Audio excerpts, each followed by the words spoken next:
The signal beneath BlackWater light. The storm arrived just after midnight. Samuel Reed watched it roll across the sea from the lantern room of BlackWater Lighthouse. A towering stone pillar balanced on jagged cliffs miles from the nearest village.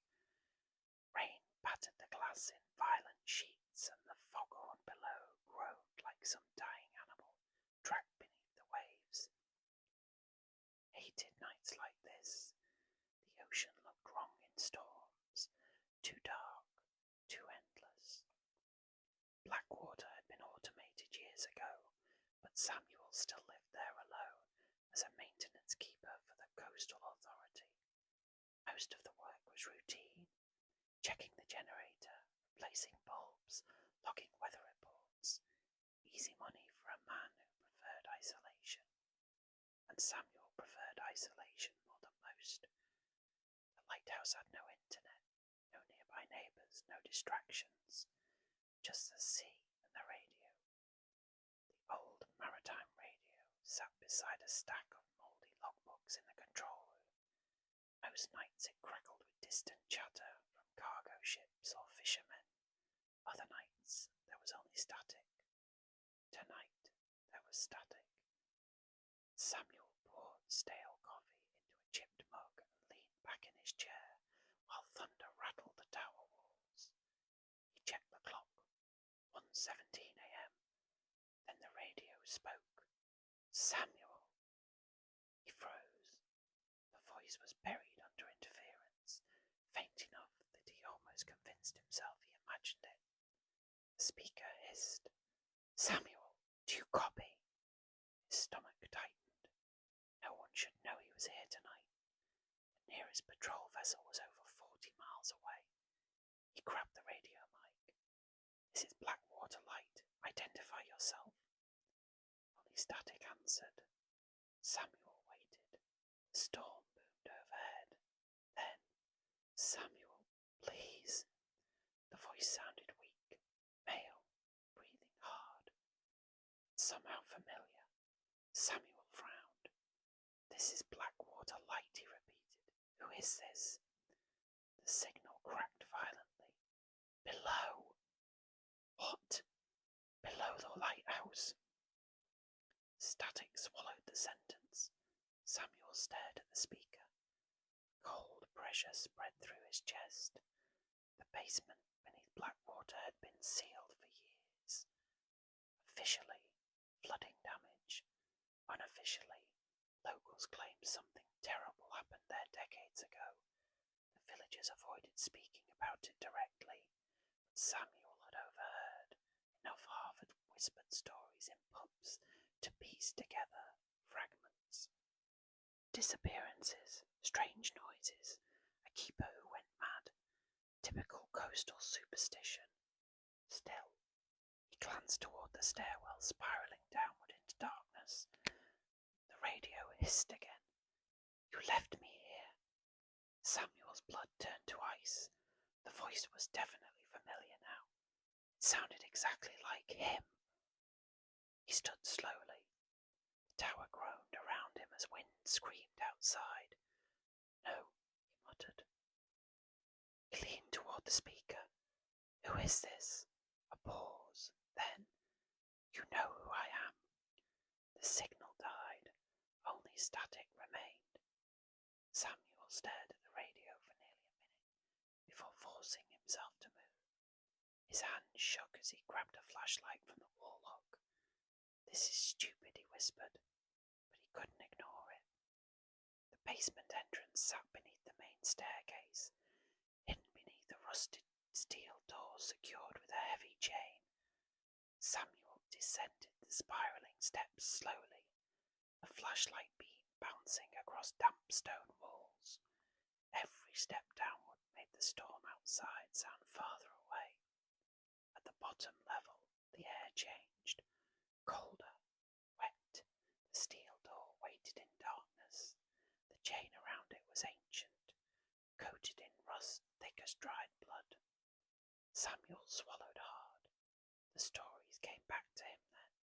A keeper vanished in 1987, another in 19 both during storms, both alone. He stepped closer. The flashlight trembled in his grip. Then the radio, clipped at his belt, erupted with static so loudly he nearly dropped it. "Don't open it!" Samuel staggered backward. The voice was his own again, terrified, breathing hard. "Samuel, listen to me," the voice begged.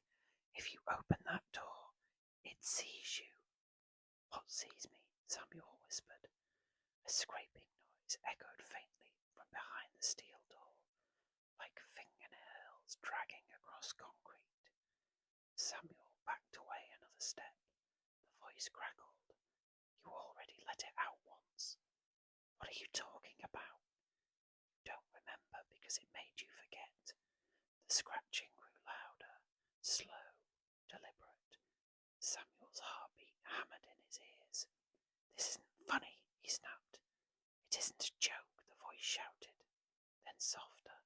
"Please, you have to remember." The flashlight flickered. For a split second, Samuel saw something wet moving beneath the crack under the door.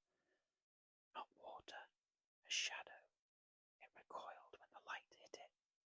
Samuel stumbled back, his breathing quickened. "What is this?" The voice answered immediately. "It lives in the dark between signals." Thunder shocked the lighthouse. The beam overhead dimmed momentarily, and in that instant Samuel remembered something impossible. Hands dragging him across wet stone, screaming underwater, a voice whispering from a radio, his own voice. He clutched his head.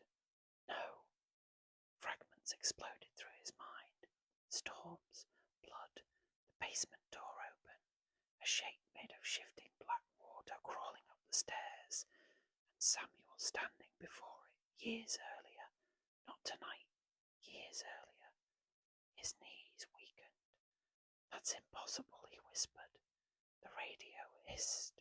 "You've been here before." Samuel looked around wildly. The walls suddenly seemed unfamiliar. Wrong. He turned the flashlight toward a nearby shelf stacked with old maintenance records. Papers spilled across the floor. One file lay open. A photograph slipped free. Samuel picked it up. His breath caught. The image showed BlackWater lighthouse in the middle of a storm. Standing beside the entrance was a lighthouse keeper, Samuel, but younger.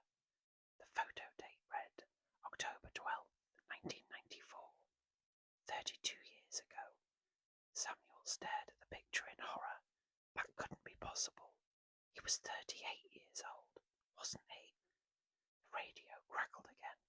"You were never supposed to stay this long." The scratching behind the basement door became pounding now. Heavy impacts rattled the frame. Boom, boom, boom. Samuel backed toward the stairs. "What are you?" The answer came after a long burst of static. "You."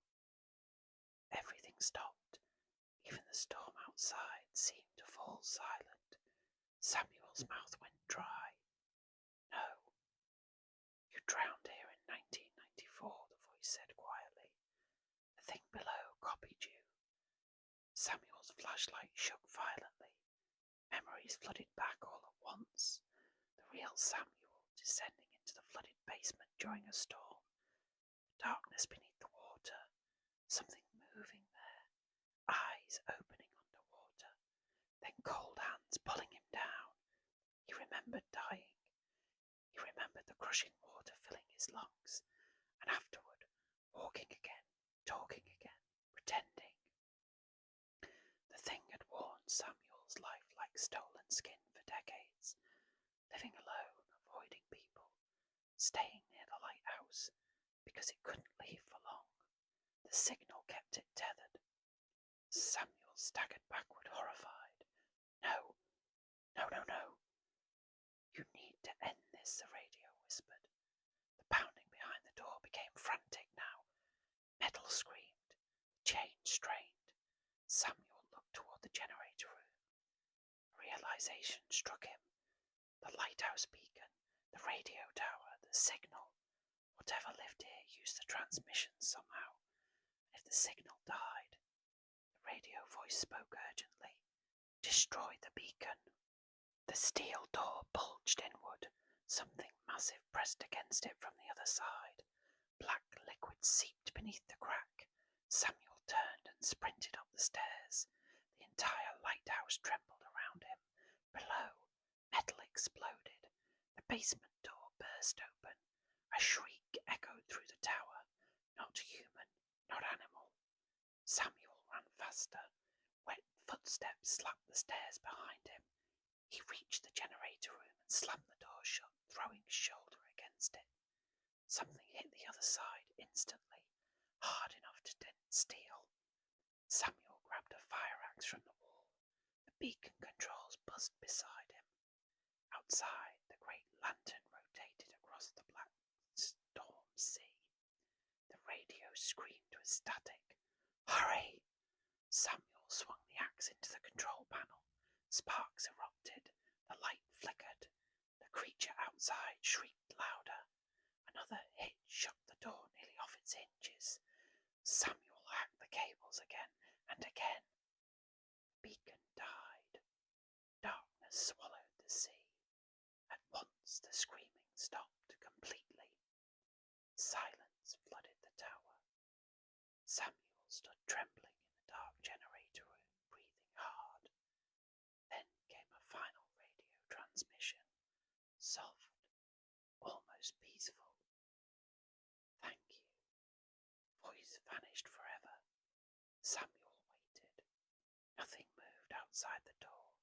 No footsteps, no breathing, only rain. Slowly, he opened the generator room door. The staircase beyond was empty, but wet black footprints led up toward the lantern room. Samuel followed them cautiously. At the top of the lighthouse, the lantern room door creaked open by itself. The storm outside had weakened. Moonlight filtered through the clouds, and standing beside the glass was Samuel, the real Samuel, pale, waterlogged, dead. Seaweed hung from his rotting coat. Ocean water pooled beneath his feet, but his face looked calm, relieved. The ghost smiled faintly, then looked past Samuel toward the sea, toward the darkness below the cliffs. Something enormous moved beneath the waves, watching, waiting. The ghost whispered one final sentence. It knows you remember now. Then he vanished. Far below, somewhere in the ocean surrounding BlackWater Lighthouse,